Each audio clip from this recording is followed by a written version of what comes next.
Hi guys, I'm back. Today I'm going to read Numbers 16 to 21, Proverbs 26, and Psalm 93. Let's get started. Now Korah the son of Izhar, son of Kohath, son of Levi, and Dathan and Abiram, the sons of Eliab, and On, son of Peleth, sons of Reuben, took men. And they rose up before Moses with a number of the people of Israel. 250 chiefs of the congregation, chosen from the assembly, well-known men. They assembled themselves together against Moses and against Aaron, and said to them, "You've gone too far, for all in the congregation and are holy, every one of them, and the Lord is among them. Why then do you exalt yourselves above the assembly of the Lord?" And Moses heard, he fell on his face, and he said to Korah with all his company, "In the morning the Lord will show who is his, and who is holy, and he will bring him near to him. The one whom he chooses he will bring near to him. Do this, take censers, Korah and all his company, put fire in them, and put incense on them before the Lord tomorrow. And the man whom the Lord chooses shall be the holy one. You have gone too far, sons of Levi." And Moses said to Korah, "Hear now, you sons of Levi. It is too small a thing for you that the God of Israel has separated you from the congregation of Israel, to bring you near to himself, to do service in the tabernacle of the Lord, and to stand before the congregation to minister to you, and that he has brought you near him, and all your brothers the sons of Levi with you. And would you seek the priesthood also? Therefore it is against the law that you and all your company have gathered together. Whereas Aaron that you grumble against them." And Moses sent to call Dathan and Abiram the sons of Eliab, and they said, "You will not come up, and is it a small thing that you have brought us up out of the land flowing with milk and honey, to kill us in the wilderness, that you must also make yourself a prince over us? Moreover, you have not brought us into a land flowing with milk and honey, nor given us inheritance of fields and vineyards. And we put out the eyes of these men, we will not come up." And Moses was very angry and said to the Lord, "Do not respect their offering. I have not taken one donkey from them, and I have not harmed one of them." And Moses said to Korah, "Be present, you and all your company, before the Lord, you and they, and Aaron tomorrow. And let every one of you take his censer and put incense on it. And every one of you bring before the Lord his censer, 250 censers, yes, and Aaron each his censer." So every man took his censer and put fire in them, and laid incense on them, and stood at the entrance of the tent of meeting with Moses and Aaron. And then Korah assembled all the congregation against them at the entrance of the tent of meeting. And the glory of the Lord appeared to all the congregation. And the Lord said to Moses and to Aaron, saying, "Separate yourselves from among this congregation, that I may consume them in a moment." And they fell on their faces and said, "O God, and the God of the spirits of all flesh, and shall one man sin, and they will beat you? And will you be angry with all the congregation?" And the Lord spoke to Moses, saying, Say to the congregation, "Get away from the dwelling of Korah, Dathan, and Abiram." And Moses rose and went to Dathan and Abiram, and the elders of Israel followed him. And he spoke to the congregation, saying, "Depart, please, from the tents of these wicked men, and touch nothing of theirs, lest you be swept away with all their sins." So they got away from the dwelling of Korah, Dathan, and Abiram. And Dathan and Abiram came out and stood at the door of their tents, therefore together with their wives, their sons, and their little ones. And Moses said, "Hereby you shall know that the Lord has sent me to do all these works, and that it has not been of my own accord. If these men die, as all men die, or if they are visited by the fate of all mankind, then the Lord has not sent me.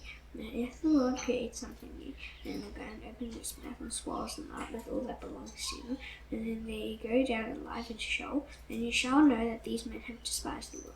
And as soon as he had finished speaking all these words, the ground under them split apart, and the earth opened its mouth and swallowed them up, and with their households and all the people who belonged to Korah, and all their goods. And so they and all that belonged to them went down alive into Sheol, and all the earth closed over them, and they perished from the midst of the assembly. And all Israel who were around them fled at their cry, for they said, "Lest the earth swallow us up." And the fire came out from the Lord and consumed the 250 men offering the incense. Then the Lord spoke to him, saying, "Tell Eleazar the son of Aaron the priest to take up the censers out of the blaze, and then scatter the fire far and wide, for they have become holy. As for the censers of these men who have sinned at the cost of their lives, and let them be made into hammered plates as a covering for the altar. For they offered them before the Lord, and they became holy. Thus they shall be a sign to the people of Israel." So Eleazar the priest took the bronze censers, which those who had who were burned head off it. So they hammered out as a covering for the altar, to be a reminder to the people of Israel, so that no outsider who is not of the descendants of Aaron should draw near to burn incense before the Lord, lest he become like Korah and his company. And as the Lord said to him through Moses. Now on the next day all the congregation of the people of Israel grumbled against Moses and Aaron, saying, "You've killed the people of the Lord." And when the congregation had assembled against Moses and Aaron, they turned toward the tent of meeting, and behold, the cloud covered it, and the glory of the Lord appeared. And Moses and Aaron came to the front of the tent of meeting, and the Lord spake to Moses, saying, "Get away from the midst of the congregation, that I may consume them in a moment." And they fell on their faces. And Moses said to Aaron, "Take your censer, and put fire on it from off the altar, and lay incense on it, and carry it quickly to the congregation, and make a turn before them. For wrath is gone out from the Lord, and the plague has begun." So Aaron took it as Moses said, and ran into the midst of the assembly. And behold, the plague had already begun among the people. And he put on the incense and made atonement for the people. And he stood between the dead and the living. And the plague was stopped. Now those who died in the plague were 14,700, besides those who died in the affair of Korah. And Aaron returned to Moses at the entrance of the tent of meeting, when the plague was stopped. And the Lord spake to Moses, saying, "Speak to the people of Israel, and get from them staffs, one for each father's house, and from all their chiefs, according to their fathers' houses, 12 staffs. Write each man's name on his staff, and write Aaron's name on the staff of Levi. For there shall be one staff for the head of each father's house. Then you shall deposit them in the tent meeting before the testimony, that I meet with you. And the staff of the man whom I choose shall spread. Thus I will make to cease from me the grumblings of the people of Israel, which they grumble against you." And Aaron spake to the people of Israel, and all their chiefs gave him staffs, one for each chief, according to their fathers' houses, 12 staffs. And the staff of Aaron was among their staffs. And Moses deposited the staffs before the Lord in the tent of the testimony.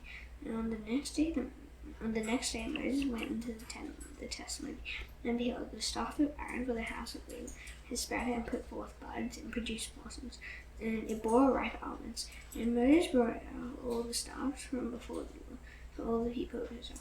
And they looked, and each man took a staff, and the Lord said to Moses, "Take back the staff of Aaron before the testimony, to be kept as a sign for the rebels, that you may make an end of their grumblings against me, lest they die." Thus did Moses, as the Lord commanded him, so he did. And all the people of Israel said to Moses, "Behold, we perish, we are undone, we are all undone.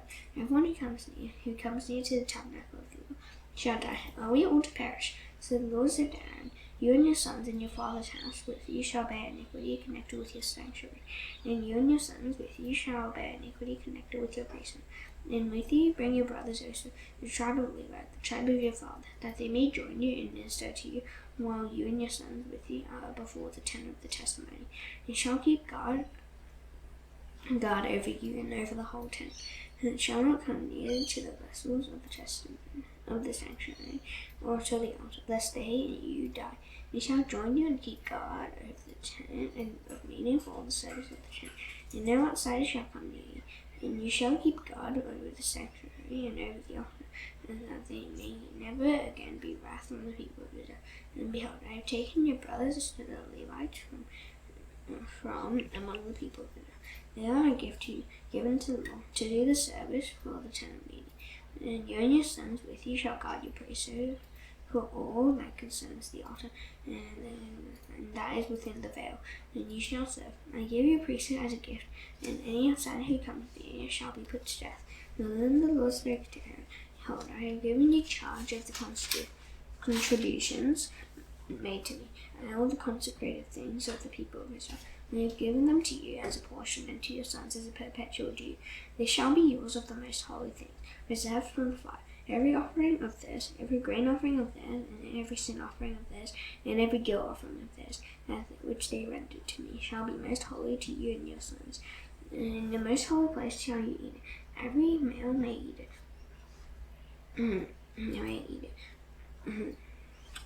It is holy to you. This also is yours, the contribution of their gift, all the wave offerings of the people of Israel. I have given them to you and to your sons and daughters with you, as a perpetual due. Everyone who is clean in your house may eat it, and all the best of the oil, and all the best of the wine, and of the grain. The first fruits of what they give to the Lord I give to you. The first ripe fruits of all that is in their land, which they bring to the Lord, shall be yours. Everyone who is clean in your house may eat it. And every devoted thing in Israel shall be yours. Everything that opens the womb of all flesh, whether man or beast, which they offer to the Lord, shall be yours. Nevertheless, the firstborn of men you shall redeem, and the firstborn of unclean animals you shall redeem. And the redemption price, which is you shall fix it 5 shekels in silver, according to the shekel of the sanctuary, which is 20 gerahs. About the firstborn of a cow, or the firstborn of a sheep, or the firstborn of a goat, you shall not redeem. They are holy. You shall sprinkle their blood on the altar, and shall burn their fat as a food offering, with a pleasing aroma to the Lord. That their holy contributions that the people of Israel present to the Lord, I give to you, and to your sons and daughters with you as a perpetual duty. It is a covenant of self forever before the Lord for you, and for your offspring with you. And the Lord said to Aaron, you shall have no inheritance in the land, neither shall you have any portion among them. I am your portion, and your inheritance are among the people of Israel. To the Levites I have given every tithe in Israel for an inheritance, in return for their service that they do, their service in the tent of meeting, so that the people of Israel do not come near the tent of meeting, lest they bear sin and die. But the Levites shall do the service of the tent of meeting, and they shall bear their iniquity. It shall be a perpetual statute throughout your generations, and among the people of Israel they shall have no inheritance. For the tithe of the people of Israel, which they present as a contribution to the Lord, I have given to the Levites for an inheritance. Therefore I said of them that they shall have no inheritance among the people of Israel. And the Lord spoke to Moses, saying, moreover you shall speak and say to the Levites, when you take from the people of Israel the tithe that I have given you from them for your inheritance, and you shall present a contribution from it to the Lord, a tithe of the tithe. And your contribution shall be counted to you as though it were the grain of the threshing floor, and as the fullness of the winepress. And you shall also present a contribution to the Lord from all your tithes, which you receive from the people of Israel. And from it you shall give the Lord's contribution to Aaron the priest. Out of all the gifts to you, you shall present every contribution due to the Lord. Well, from each its best part is to be dedicated. Therefore you shall say to when you have offered from the best of it, and the rest shall be counted to the Levites as produce of the threshing floor, and as produce of the winepress, and you may eat it in the landing place, you and your households. There is your reward in return for your service in the tent of meeting, and you shall bear no sin by reason of it, when you have contributed the best of it, and you shall not profane the holy things of the people of Israel, lest you die. Now the Lord spake to Moses and to Aaron, saying, this is the statute of the Lord that the Lord has commanded. Tell the people of Israel to bring you a red heifer without defect, in which there is no blemish, and on which a yoke has never come. And you shall give it to Eleazar the priest, and it shall be taken outside the camp, and slaughtered before him. And Eleazar the priest shall take some of its blood with his finger, and sprinkle some of its blood toward the flame of the tent of meeting 7 times. And the heifer shall be burned in its sight. Its skin, its flesh, and its blood with its dung shall be burned. And the priest shall take cedar wood, and hyssop, and scarlet yarn, and throw them into the fire, burning the heifer. And the priest shall wash his clothes and bathe his body in water, and afterward he may come into the camp. Then the priest shall be unclean until the evening. And the one who burns the heifer shall wash his clothes in water, and bathe his body in water, and shall be unclean until evening. And the man who is clean shall gather up the ashes of the heifer, and deposit them outside the camp in a clean place. And he shall be kept for the water for impurity, for the congregation of the people of Israel. It is a sin offering, and the one who gathers the ashes of the heifer shall wash his clothes and be unclean until evening.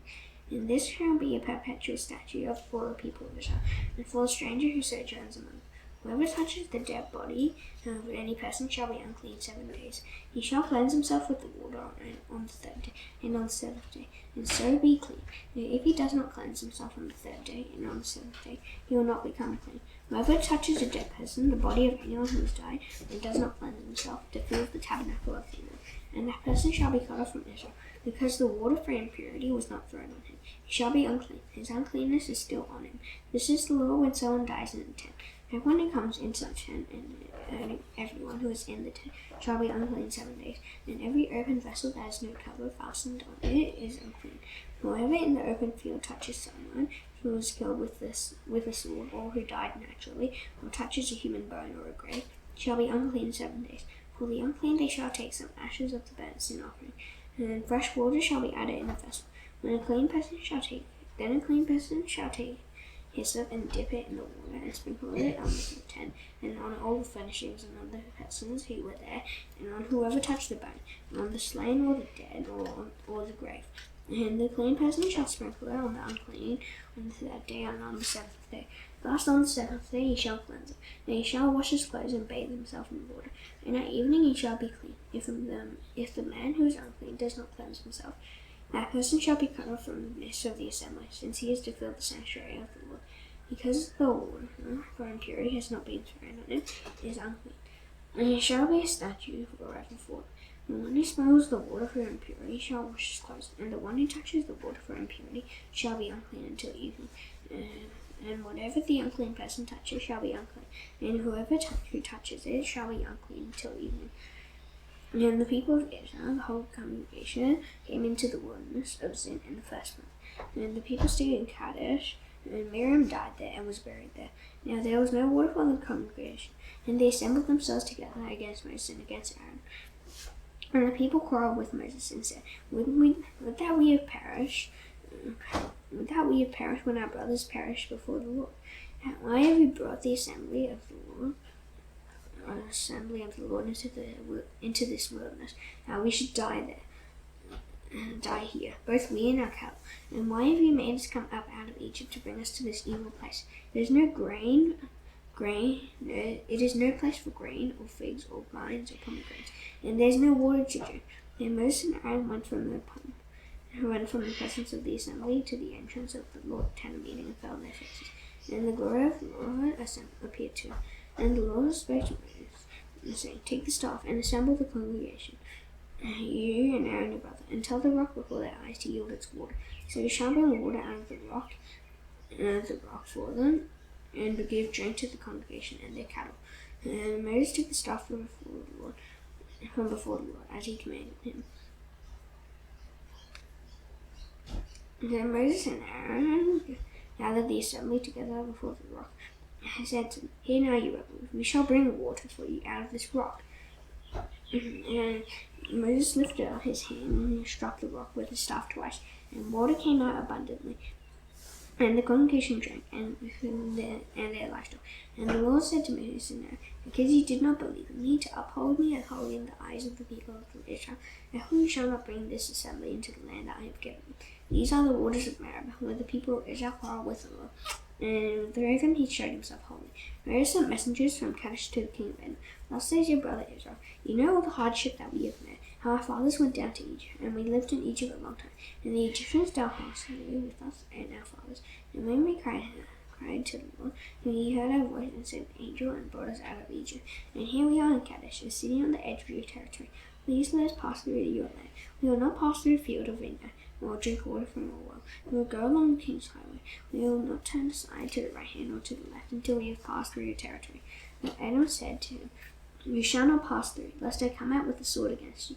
And the people of Israel said to him, We will go up by the highway, and if we drink of your water, I and my livestock, then I will pay it for it. Let me only pass through on foot, nothing more. But he said, You shall not pass through. And Edom came out against them with a large army and with a strong force. Thus Edom refused to give Israel passage through his territory, so Israel turned away from him. Then they journeyed from Kadesh, and the people of Israel, the whole congregation, came to Mount Hor. And the Lord said to Moses and Aaron at Mount Hor, on the border of the land of Edom, Let Aaron be gathered to his people, for he shall not enter the land that I have given to the people of Israel, because you rebelled against my command at the waters of Meribah. Take Aaron and Eleazar his son, and bring them up to Mount Hor, and strip Aaron of his garments, and put them on Eleazar his son. And Aaron shall be gathered to his people, and shall die there. And Moses did as the Lord commanded, and they went up Mount Hor in the sight of all the congregation. And Moses stripped Aaron of his garments, and put them on Eleazar his son. And Aaron died there on the top of the mountain. And Moses and Eleazar came down from the mountain. And when all the congregation saw that Aaron had perished, all the house of Israel wept for Aaron 30 days. And the Canaanite, the king of Israel, the king of Arad, who lived in the Negev, heard that Israel was coming by the way of Atharim, he fought against Israel and took some of them captive. And Israel vowed a vow to the Lord and said, "If we will indeed give those people into land, then I will devote their cities to destruction." And the Lord heeded the voice of Israel and gave over the Canaanites. And they devoted them and their cities to destruction. So the name of the place was called Hormah, from Mount Hor they set out by the way to the Red Sea, to go around the land of Edom. And the people became impatient on the way. And the people spoke against God and against Moses. "Why have you brought us up out of Egypt to die in the wilderness? But there is no food and no water. We loathe this worthless food." And the Lord sent fiery serpents among the people, and they bit the people, so that many people of Israel died. And the people came to Moses and said, "We have sinned, for we have spoken against the Lord and against you. Pray to the Lord that we take away the serpents from us." And so Moses prayed for the people, and the Lord said to Moses, "Make a fiery serpent and set it on a pole, and everyone who has bitten, and when he sees it, he shall live." So Moses made a bronze serpent and set it on a pole, and if a serpent bit anyone, he would look at the bronze serpent and live. And the people of Israel set out and camped in Oboth, and they set out from Oboth and camped at Abarim, in the wilderness that is opposite Moab, toward the sunrise. From there they set out and camped in the valley of Zarin. From there they set out and camped on the other side of the Arnon, which is in the wilderness that extends from the border of the Amorites. For Arnon is the border of Moab, between Moab and the Amorites. Therefore it is said in the book of the laws of the Lord, where Wahab and Suffer, and in the valleys of the Arnon, and the slope of the valleys that extends to the sea of Ar, and leads to the border of Moab. And from there they continued to be. That is the well of which the Lord said to Moses, "Gather the people together, that I may give them water." And Israel sang this song: "Stir up, O well, sing to it, the well that the princes made, that the nobles of the people dug, with the scepter and with their staffs." And from the wilderness they went on to Mattanah, and from Mattanah to Nahaliel, and from Nahaliel to Bamoth, and from Bamoth to the valley lying in the region of Moab, by the top of Pisgah that looks down on the desert. And then Israel sent messengers to Sihon, king of the Amorites, saying, "Let me pass through your land. You will not turn aside into field of vineyard. You will not drink the water of a well. You will go by the king's highway until we have passed through your territory." And Sihon would not allow Israel to pass through his territory. He gathered all his people together and went out against Israel near the wilderness, and came to Jahaz and fought against Israel. And Israel defeated him with the edge of the sword, and took possession of his land from the Arnon to the Jabbok, and as far as the Ammonites, for the border of the Ammonites was strong. And Israel took all these cities, and Israel settled in all the cities of the Amorites, in Heshbon, and in all its villages. For Heshbon was the city of Sihon, the king of the Amorites, and he would fall against the former king of Moab, and take his land out of his hand, as far as on. And for the Belaad singers said, "Come to Heshbon, let it be built, for the city of Sihon be established." For fire came out of Heshbon, it lay for the city of Sidon, it devoured Ar of Moab, and swallowed the heights of the Arnon. Woe to you, Moab! Woe to you, O Moab! You have undone, O people of Chemosh. He has made his sons fugitives and his daughters captives to an Amorite king, Sihon. So we overthrew Heshbon as far as Dibon perished, and we laid waste as far as Melphah. Fire spread as far as Medeba. Thus Israel lived in the land of the Amorites. And Moses sent to spy out Jazer, and they captured its village and dispossessed the Amorites over there. Then they turned and went up by the way to Bashan, and all the king of Bashan came out against them, he and all his people, to battle at Edrei. But the Lord king said to Moses, "Do not fear him, for I have given him into your hand, and all his people, and his land. And you shall do to him as you did to Sihon, king of the Amorites, who lived at Heshbon." So they defeated him and his sons and all his people, until he had no survivor left, and they possessed his land. Proverbs 26.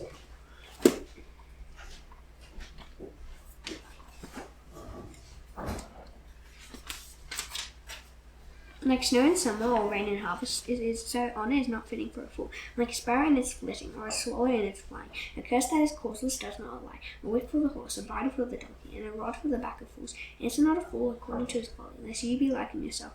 Answer a fool according to his folly, lest he be wise in his heart. Whoever sends a message by the hand of a fool cuts off his own feet and drinks violence. Like a lame man's legs which hang useless is a proverb in the mouth of fools. Like one who binds a stone in a sling is one who gives honor to a fool. Like a thorn that goes out into the hand of a drunkard is a proverb in the mouth of fools.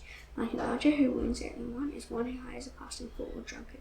Like a dog that returns to his vomit is a fool who repeats his folly. Do you see a man who is wise in his own eyes? There's more hope for a fool than for him.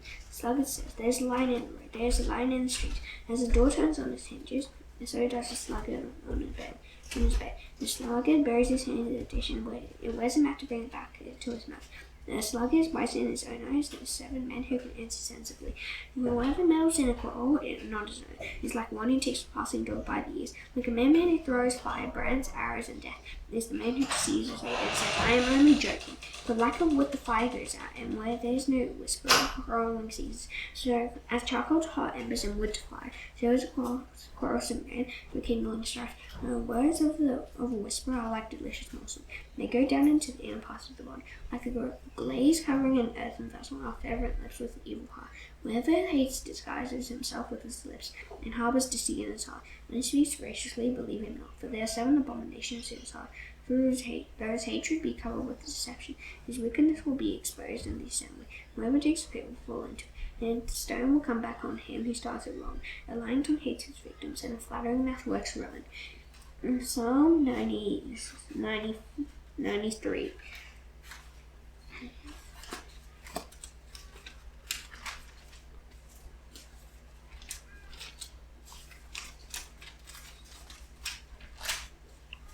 The Lord reigns, he is robed in majesty, the Lord is robed. His throne is strength as a bell. Yes, the world is established, it shall never be moved. Your throne is established from of old, you are from everlasting. The floods have lifted up, O Lord. The floods have lifted up their voice, the floods lifted up their roaring, mightier than the thunders of many waters, mightier than the waves of the sea. The Lord is on high, is mighty. Your decrees are very trustworthy. Holiness benefits your house, O Lord, forevermore. Now that's done, I shall now do the Lord's prayer. These very hands, our Father in heaven, now there be your name. Your kingdom come, your will be done on earth as it is in heaven. Give us today our daily bread. Forgive us our debts, as we also forgive our debtors. Lead us not into temptation, but deliver us from the evil one. For yours is the kingdom and power and the glory forever. Amen. See you tomorrow. Bye.